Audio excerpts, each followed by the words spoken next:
সেই ছোট্টবেলা থেকে প্রায় কৈশোর জীবন অবধি যা মনকে আনন্দ দিত তা আজ কোথায় যেন হারিয়ে গেল।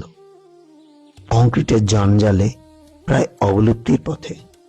তাই আজকের প্রজন্মের কাছে আমার এই ছোট্ট প্রয়াস, ভালো লাগলে লাইক, শেয়ার ও কমেন্টস করো কিন্তু।